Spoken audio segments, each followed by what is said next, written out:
Hi, in this lab, I shall be demonstrating the working of our network processor. Till now, we have been working on a processor which is standalone, which doesn't interact with the world. However, today, our network processor has finally got the ability to interact with the world, uh, basically read the incoming packet, do the processing, whatever is desired by us, and then write it back. And then it has the ability to push the packets to the destination where it intends to. It can be so for example in this lab what the major our the program which we are going to demonstrate is that our net 0 is going to send a packet to is shall try to send a packet to net 3. However, our the packet will not actually go to node 3 because in we will be demonstrating man in the middle attack, a type of attack wherein our NetFPGA shall modify the target IP address so it will not reach destination node 3. I shall be demonstrating it using two different bit files. One bit file is related to lab 6. In lab 6, we will see that our ping is working perfectly fine. However, in when we download the new bit file, which is a lab 10 file, in which our NetFPGA reads the target IP address, modifies it, writes it back. As a result, it is not a valid IP address, so ping will not work. Moving over. How we did it before that, I will just go into I will just reiterate the understanding for at least for future viewers of this video. This is how the NetFPGA data flow is arranged. Like we have four CPU queues and four MAC queues. Like you can identify whether it is a CPU queue or for example, how does an input arbiter identifies whether it is a CPU queue or a MAC queue? Is that all the CPU queues, the address bit is 1, whereas for the MAC queues, the address bit is 0. So this is the way he identifies. You can find the code in the library under Verilog in input arbiter. We are Our design is somewhere is between port lookup and output queues. In between these two modules is our design. So whenever I shall refer to upstream, it essentially means output port lookup, and whenever I mention downstream, it means output queue. Moving over. Uh, I just want to highlight the communication chain how our design. We again call it IDS, although now the IDS is not the IDS of Lab 6. This IDS has got our logic analyzer, our processor core, single core, 5-stage early branch pipeline processor core. However, we are still calling it the IDS module because we did not want to change the IDS.xml file. And you can of course do so by keeping some other name for that file and changing the internal parameters. But we have chosen to keep the IDS.xml file the same. So how does our IDS interacts with the outside with the upstream is that IDS, whenever it is ready to accept any signal, it will assert in underscore ready, and whenever the upstream module is sending the valid data, it should assert in write. However, both these signals should be high to ensure the handshake takes place. For example, if the upstream module asserts in write, but our IDS does not returns the in ready, then it is an indication to the upstream that the packet which he is intending to send has not been actually accepted by the IDS. Similarly, the same uh, the same protocol is followed for the downstream as well. That whenever our IDS is ready, it asserts output ready, and whenever the downstream is ready, it should assert outright. But both of these signals, when high, this means that a valid data is available at the out data and out control, and the producer and the consumer, which is basically the producer in the downstream. The producer is IDS and the consumer is output queues. So they both of them are assured that the data has been validated, has been transferred. Um, I can show you the IDS file also the same way. That these are the ports available. So if I go to the IDS file, you can see that there are these four signals. One is a in ready and in ready, in write and in ready, and this is for communication of the IDS module with the upstream output lookup queues. And then we have out write and out ready. This is for the communication of IDS with the downstream output queues. Upstream is output lookup queue, downstream is output queue. Moving over. Next we will discuss the packet theory. This is a useful website.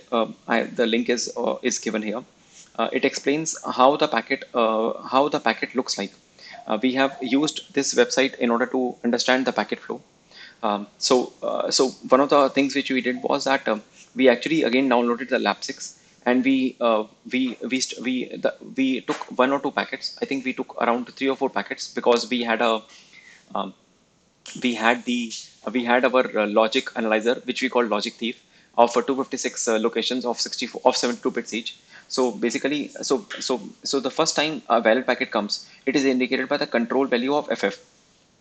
Then after that it is followed by some headers, but these headers are not the IP protocol headers. These are the headers which are defined internally for the NetFPGA. And then when the valid packet starts, by when I say payload, I have used the term payload in my state machine to indicate that a valid packet is now being written. Essentially, I mean that it is the IP headers or the payload or the real payload. But all these IP headers are wrapped around by the NetFPGA by its own headers. So this is how the basic structure follows.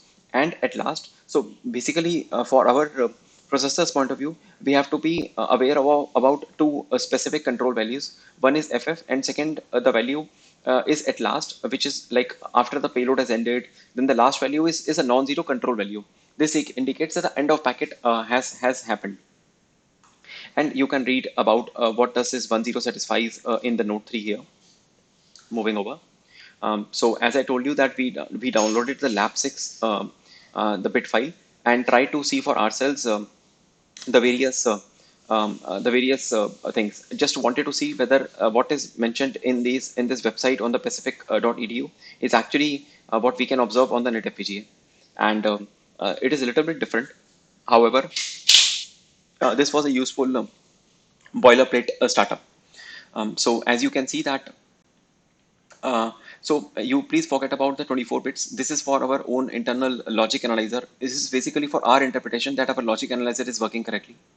But we just see the 72 bits. The 72 bits are like 32 bits are here.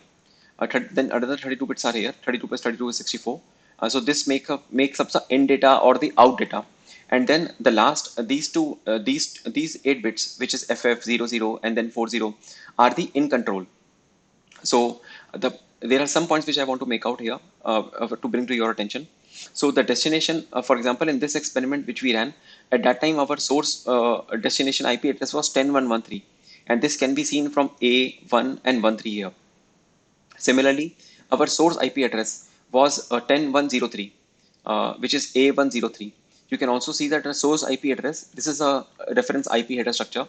So destination IP address is 32 bits, or both of these are 32 bits, and destination IP is immediately preceded by the source IP address, and which we can also see. So 10103 source IP followed by 10113, which is the destination IP, and now actually the entire IP structure has been laid bare. For example, you see this is a version information. We are using IPv4. IPv4 has got the version information of the value is 4, and we can also see this value as 4 over here, IPv4. One important observation for us, which was critical for us for our processor to work, is that we observed that since I told you at the beginning itself that our aim is that we want to modify the target IP address, but currently our processor has got the data width of 16 bits. That means our ALU is 16 bits, and this is done so that we do not utilize the memory. We don't use the logic which is available in the NetFPGA to 100%, which was our weakness, or which was our problem in Lab 8. That is why we could not finish the Lab 8 bit file. However, when we we changed the design from 64 bits to 16 bits, then our design started working perfectly fine. So here also we just wanted to know what are the last 16 bits of the target IP address. So target IP address is 10113. So this is basically essentially from, if you count from 0 bits, which is here, so 0 to 31, and then 32 to 46. So 47 to 63 is the target, is a lower 16 bits of the destination IP address. This is one thing which I want you to which I want you to focus upon, which I shall be delving into details later. And secondly, that this destination that the lower 16 bits of the destination IP address are at an offset of 5, are at an offset of 5 from the beginning of the packet. Um, I can just show you, like, for the demonstration sake, that our this is what we observe. So this is the second successful packet inspection. This is the same file for which I have taken the screenshot and showed to you in the presentation. This is captured by using the lab6 bit file. Moving over. So what is the policy which we are following? In order to make our processor work, and still we do not consume 100% of the logic available in the NetFPGA, in the FPGA infrastructure. So we adopted a policy that we will be first writing a new packet into the FIFO. Then we will be processing. Processing means that our CPU shall be reading and writing and modifying. And afterwards, the packet will be read by the FIFO and sent to downstream. Essentially, we shall be doing one at a time and in that order, which is writing by the FIFO, writing into the FIFO from the upstream, reading, modifying, storing back by the CPU, and reading by the state machine, reading of the FIFO and sending the packet downstream. Our overarching limitation, which we have to work upon in our final project, is how to, basically the block memory which is available supports, it can be dual port, which essentially means that it can support two different operations. It can be both writes, both reads, or a read and write. However, we were not able to figure out how to allow, for example, at a time a CPU might be reading or writing. So from CPU side, we only need one port, because CPU can only do one thing at a time. In the memory cycle, it can only do load word or store word. However, on the NetFPGA side, ideally NetFPGA side can do both writing and reading at the same time. It's a FIFO, but we did not we restrict that operation for the time being. So essentially, this is the this is the description of how our code works. But I shall be moving on to the next slide to explain it pictorially. So what we are doing is that after the reset, we come to the start state. In this state, we wait for the new packet. How do we know that a new packet has come? When the in control is not equal to 0, we observed in the successful packet inspection that the in control is equal to FF. If the in control is equal to FF, and there are some other control signals, um, such as FIFO should not be full, and the current state should not be reading or CPU state. Then it moves on to the header state. In header state, it just waits for the in control double equal to 0. As you remember that our packet used to have the there used to be a like there used to be there are some certain operations which are certain headers informations, control headers, which are preceding the real packet. So this header state was used to move over these extraneous headers which are added by the NetFPGA. In the payload state, we accept the data from upstream and write into the FIFO. And when the in control is not equal to 0, in control is not equal to 0, something like this, or something like this here, then we move to the CPU state. In the CPU state, we do the packet manipulation. And finally, when CPU has finished, which is indicated by a flag called process done, then we move to the read ready state. In the read ready state, we actually read from the FIFO and send the packet downstream. And whenever the read pointer is equal to head pointer, then we move back to the start state. So I can show you the code as well. If I go to line number 521, this is the implementation of our state machine. So we have the start state. Start state is essentially we move from start state to header state only when the in control is not equal to 0. Similarly, we move from the header state to the payload state when the um, uh, when the in control is equal to 0. When we move from payload again to a CPU process, and thereafter read ready in this manner. Um, Moving over.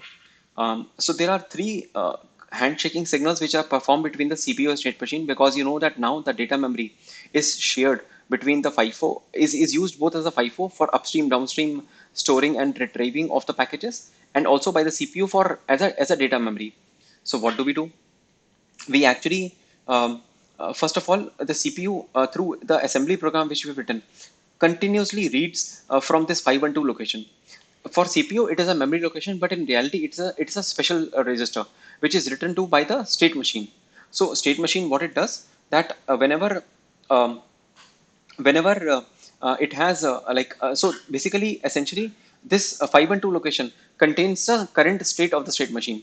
So CPU continues to read the state of the state machine, and if the state is equal to 7, so we have made the CPU state as 7. I can just show you the CPU process state. It is binary 7. So whenever the state is equal to 7, then CPU understands that now it has to start processing. This is one of the handshake signals. The second handshake signal is that CPU has to read the current location of read pointer. Why current location of read pointer? Because we want to modify the packet, and the packet. So whatever is the current location of read pointer, it we have CPU has to add an offset of 5 in order to fetch the in order to fetch the lower 16 bits of the destination IP, and then modify it and write it back. So this is also a special memory location. And the last is when CPU finishes its job, then it has to communicate to the state machine that it has done its work. How he does this is again by writing into a special location. Kindly note that our data memory is 72 bits wide and 256 deep. 256 deep means it is 8 bits. The maximum value it can take is 255. However, we are writing to 256 location. This essentially shows that it is actually not writing to the memory location, it is writing to a special register, but from CPU point of view, it is writing into a special memory location. And now we can actually first see the our assembly program. So our CPU continues to execute this kind of assembly program, um, which is uh, basically loading the current state, then loading the read pointer location, and then writing back the status into the memory location. In between, of course, it performs some other operations such as reading the target IP address by adding the offset of 5, and then adding 1 to that target IP address, then storing again back the IP address into its specific location. Yep. Then I can show you the same code in the IDS.v as well. Um, that if I just search for example, the 10th location, then we will see that, for example, here, if the CPU address is 10, if CPU is asking for 10th address, then load the read pointer into the CPU signal. So memory data R is essentially the write back stage. In the write back stage, this address is assigned into the reg write data, and this reg write data goes to the register file, goes into the register file. Similarly, you can see the CPU D address of 9th, which essentially tells the state machine, which essentially captures the current state of the state machine into the CPU. And similarly, we also have um, process done status. So, uh, so we can see that that if CPU is giving an address of this thing of 8, and if CPU has done the write enable, CPU write enable is nothing but the mem stage memory write signal, mem stage memory write signal. So if these two are asserted, in that case this special flag, process done flag, shall be assigned 1. So this is how the handshake is taking place between the state machine and the CPU. Yeah, the assembly file I've already demonstrated. I will just go through it again. That I first continue to remain in the wait state, continue to load the current state. If the current state is not equal to 7, then again jump back to wait state, and the only time branch will pass. So I'm sorry, the only time branch will fail, branch BLT, branch less than fails, means that actually T0 is now equal to T1, is when the actual state is the CPU state. We have added bunch of NOPs in order to first hand experience the that our program is working correctly. Of course, we have the HDU hazard detection unit enabled, so it will work otherwise as well. Then we add, then we know the this is the fifth location is hard bound. Fifth is the offset to access the lower 16 bits of the destination IP by adding this offset to the read pointer location. Then we add one to this. It is stored in register array. We add one to this register array to change the IP address, and finally store it back into the data memory. There is one thing which I would like to which we have done as a workaround currently for the time being, is that when like we have like as I told you that um, our data memory, our CPU data path is now 16 bits, but the data memory we have implemented is 72 bits. So what we have done is that we have actually like whenever we want to read something from the CPU, we actually like whenever we want to whenever CPU wants to read from a certain memory location, then it is also stored in some other data register. This is 72 bits. This register is 72 bits. However, when writing it back, we only write the we append the destination IP address along with the temp data, and store it into the D in FIFO. D in FIFO is the data input to the FIFO SRAM, data input to the data memory, which is also acting as a SRAM. So this is how we are ensuring that the integrity of the data remains, which essentially shows that although our data path is only 16 bits, our data memory is 72 bits, but we fetch entire 72 bits, modify 16 of those bits, and then write back those modified 16 bits along with the original uh, original original 56 bits. 56 plus 62 is 72. I'm sorry, out of 64 bits, we modify the 16 bits, and we keep the other 48 bits as it is, and write back the 48 bits unmodified along with modified 16 bits. Yep. Now we can head over to the compiler script. The compiler script um,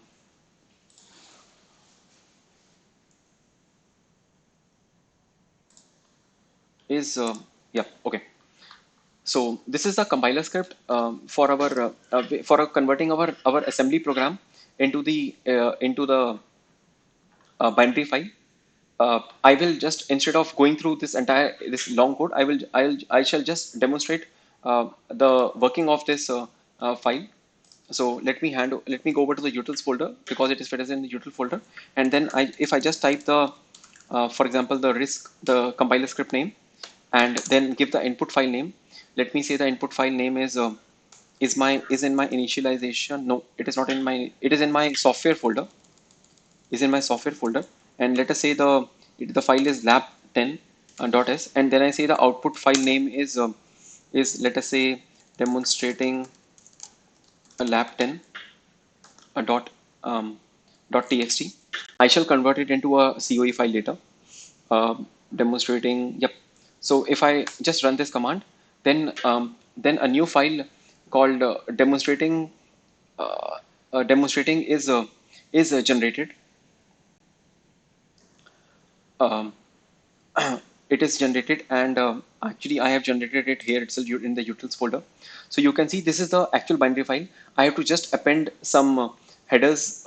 So basically, for example, if I show another file, I have to just append these 4 lines in order to make it into a COE file and add some commas. So currently we are our script is not generating the is in a way generating the MIF file, not the COE file. A MIF file is something which is also available. You can also see the MIF file, which is a reduced version of your COE file in the simulation files in the Xilinx ISE. Okay. Um, Now we move over to the logic thief. the one we have to demonstrate that our CPU is working correctly both in the simulation as well as in the data lab. So for the logic thief, the principle was that whatever is being written into the FIFO, we shall capture this the same information without the CPU, without the address, but only the write enable and and the the data, 72-bit data, and write it into our logic thief block diagram as well. How our logic thief works is, I shall show the code as well, but it is better to explain through. I find it better to explain it through the presentation. That we reset the internal right pointer. This right pointer is internal to the logic thief. It is reset whenever we pass a command. Whenever we pass a command called dead into the software register, and as a confirmation that it has been reset, the upper 24 bits um, um, indicate facade. Don't worry, I will go over these terms again. So essentially, we reset. We check whether it has been reset correctly by reading facade as a signal. Then we start then we allow the right pointer to be incremented by passing another command to our register, our software register called det cafe. And if after doing that cafe as well, our our the output bits should read facade. But if we do now and do any operation such as ping or iperf, at that time it should go to decade. It should reflect a decade. This shows that our right pointer is capturing some data. And then we can then we have developed a bash script to read the contents of this logic thief block memory and store it into a text file. This is the same text file which I showed to you. So this is the kind of output which is generated by the text file. Moving over. Now I will go over to the simulation results. I am sorry. First, I will go over the logic thief in the um, logic thief in the real code. So in the logic thief, as I told you that we show like this is a command which is a software register. Whenever I do dead, it resets the internal right pointer.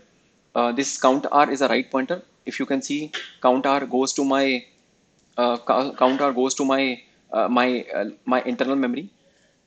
So I reset it.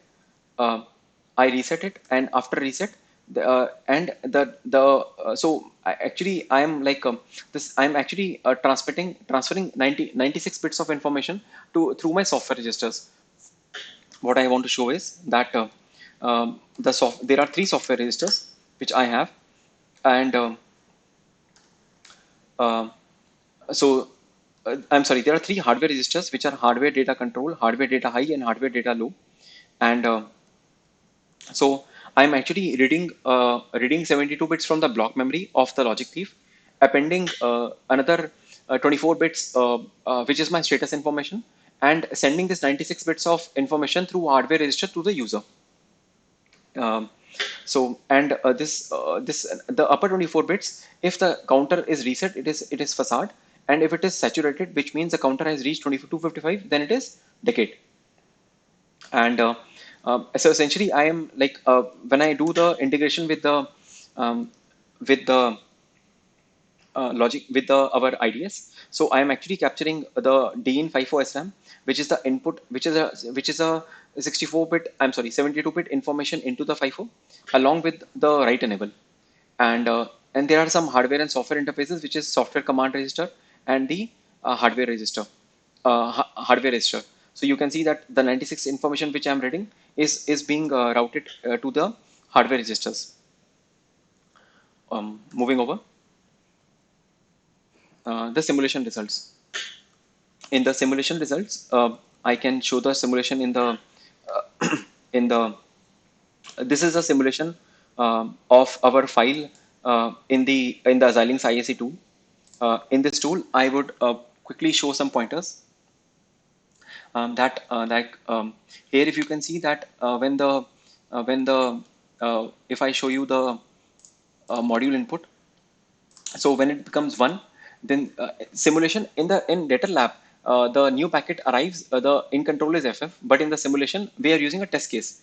This test case is actually provided by SIR itself. It is called IDS underscore TB.tbw. But along with that, you have to also add some more files such as IDS underscore TB.xwv. These two files, if you add into your Xilinx IC tool, then you can do the simulation. So this has a test case. So essentially, so the first packet which when it comes, the data is 1004. The last five hex digits are 10004. As you can see that when the data comes, then the state changes from start to header into the payload. In the payload state, we are actually writing into the FIFO. You can also see that our write pointer has started incrementing from 0, 1, 2, etc. So 1004 is first captured. You can also see that this is the same information which is being written 1004, and if you see here, 1004 is being written into the data memory as well. We move over, and write enable is already high for the D in FIFO SRAM. The last packet which is written is the 23rd decimal. So 0 to 23 is essentially means 24. So 24 packet, and it is 1001B. And one more thing, the fifth packet, which essentially contains our IP address, is 01234 is 10009. This is the fifth. This packet 1009 is what we shall be modifying into 10001. So after the payload has finished, then CPU. Meanwhile, I can just show you that when we are not in the CPU state is a 7th state. Then our IF stage, the CPU continues to execute the code from 0 to 6, and again come back to 0.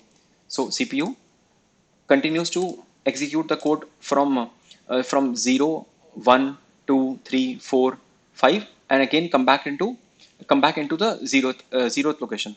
However, um, once it has and what it is doing at zeroth location, it is actually reading. It is trying to read the 512 location. 512 location is basically the ninth bit. I'm sorry, the eighth bit. 0 to 7 bits are 0 to 255, and the 256 location is the eighth bit. This contains the state information. So when we finally come to the CPU state of 7, at that time, the when it this time it tries to read the 512 location, it gets a value of 7. We can see this information coming in the value which is communicated is 7. This is available in the write back stage. Yep. So in the memory stage, CPU gave the address of 512, and in the write back stage, it got 7 as the result. So this is stored into the register T0, as we can see in the assembly file also. T0 is essentially register 5 from the ABI, and register 5 is what is the write address. So after that, CPU reads the next location, which is 1024. So somewhere we will find CPU, and this time you can observe that a program counter is seen by HZ PC _W hazard PCW. This does not jumps back to 0th location after 6. It goes to the 7th location, which means it has read the current state information correctly. Then it tries to read from the 1024 location, which is a read pointer. Read pointer at the beginning is 0. So we will find and it stores this information in the register 7. Why I'm saying register 7? It is storing the information in register T1. What is T1? T1 in the ABI protocol, in the ABI is essentially register 6. So we will find the same information here as well. Lastly, we can see the register file also, the contents of register file. So it is storing the correct value of 7 into the register. And finally, we are doing the branch BLT operation. In the after the BLT operation, then I'm sorry, this is 1024. 1024 is essentially 1024 is storing into T2. T2 is register T2 is register 7, and T2 is register 7. You can see the write address as well. Um, 1024 in the mem stage, and in the right in the next clock cycle, storing the current offset. Then it tries to read from the location 5th, because the current read pointer is at 0th location. We will see that in a few cycles CPU says the read address of 5th. When it sees the read address of 5th, it stores a packet. This is 10009. It modifies it and again stores back something like 10001. We will see that the CPU write enable is asserted. When the CPU write enable is asserted, at this time it is writing 10001 into the FIFO. After this, CPU finishes its job, and it indicates that it has done its job by writing into a special register. The location is 256. Um, this is the process done flag. This is the process done flag. We can see here also process done is process done. If the CPU address is 8, 8 corresponds to 256. The CPU is at 256. Lastly, so this is I think all about. So in the simulation, if we go back to the simulation, then it starts reading. Reading should happen from 1000. From reading should happen from uh, the output should be module output should start from 10004, which was our first packet which was received, and should go till 10001B, 10001B, and in between the middle, the fifth packet should be modified here to 10001, which was originally 10009. So this is the end of the read state. Then it again goes to the write state. All this fine. In ready was 0. In ready was 0 when we were in the CPU state, or in the read state, which shows that we have implemented the policy that first FIFO will be written from upstream. After that, in ready will be deasserted. In ready will be deasserted. You can see that in ready a signal is deasserted during 3 state. It is deasserted during 7th during the CPU state as well. And finally, when these state and before the CPU state, it was always asserted in ready. We followed a similar policy for outright also, which is the signal from IDS to the downstream that it is writing the valid data. After the write, we have we can go. It again goes to the 0 state. Wait for the in control. If it is again 1, then come to the second state. And again after the CPU is completed, then it goes to the the jump does not take place. Jump fails. Jump succeeds here because the current state is still 2. When the current state reaches 7, the branch BLT fails, and it goes on to modify. And after modifying, again we go to the read state. So this is the simulation results for the these are the simulation results. Now we head over to the now we head over into the data lab results. Okay. So in data lab, um, our experiment is already checked in. I would just show you first the lab 6. So I have just if you see my history, then I have just downloaded the lab 6 file. So now our ping should work correctly. So if I go from ping N0 and I do the ping to N3, then I think RKD is also working. I can just see the history again. I have done the RKD. Yep. So now the ping should work. If I download the lab 6 file, and as you can see, the ping is working. Now what I do, I kill the RKD. I I kill the RKD, and And now I download the our lab file, which is in lab 9 proc 2.bit. After downloading, I again restart the RKD. RKD essentially downloads the routing table into the NetFPGA. Yep, and you can see that now the ping will not work. Ping was working earlier; it will not work. I can show you this again. That um, for instance, if I now uh, head over to the location in order to show my code, I'll just head over to the location where we have regex um, and I do the reg read 0x200310. This will show decade. This means that my counter is currently at is at 255. Then I write through the software register to the location 300, um, and I write dead.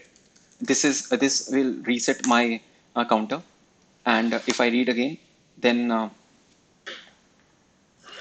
um, I'm sorry. I always make this mistake. I have to write dead, and if I do dead, then I read back. Now it is the counter is reset, and now if I do dead cafe, which means I allow the right pointer to be incremented, and I read, then then read pointer is facade. But when I run the ping command again here, ping n3, maybe I can, before I do the ping command, I can also show you I can show you the config, uh, the addresses. So essentially the N0 is at 10103, and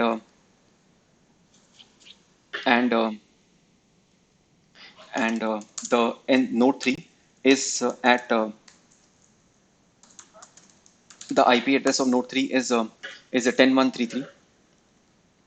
Now I shall again just see. So it has got incremented because I did some operations. I will again reset. Um, After resetting it, if I read, it is facade, it is okay. I now allow the read pointer to be incremented. I again check it is facade. Um, now I do the ping operation from here. Ping will of course fail. Ping does not succeed. So I just stop this ping, and if I now check my read pointer, it should show decade that it has already saturated to 55. Now what I do that I have my script here.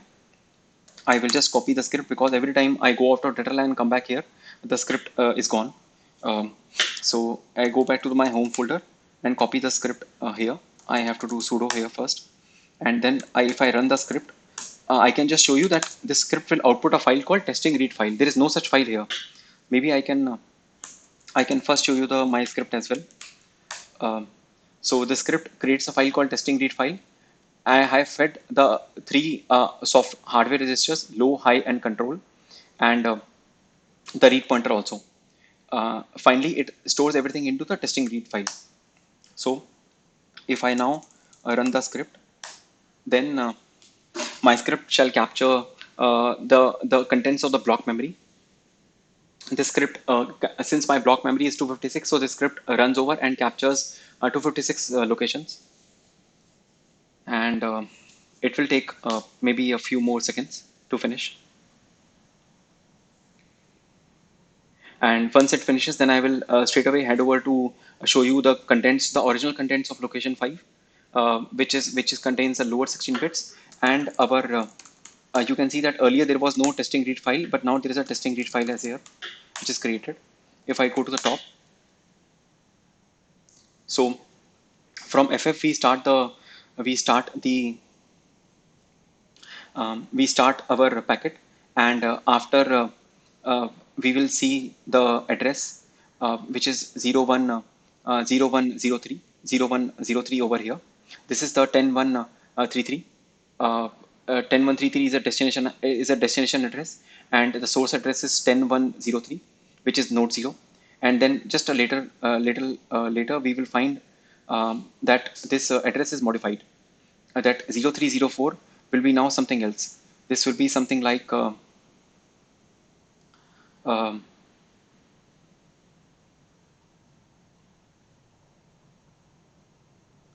yeah. So um, so it is changed from 0303.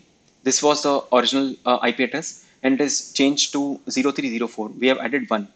And if you observe, like as I told you that my data path is 16 bits, but my data memory is 72 bits.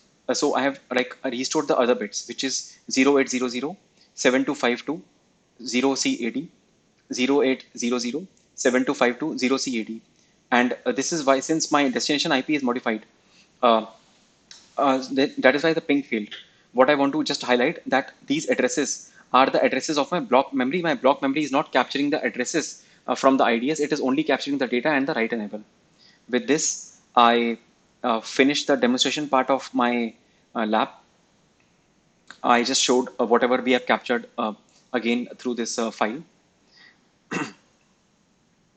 Some of the links are described here. You can get over. And when our design failed, then these were some of the files which we referred to debug the data consumption, the logic consumption. That's it. Thank you.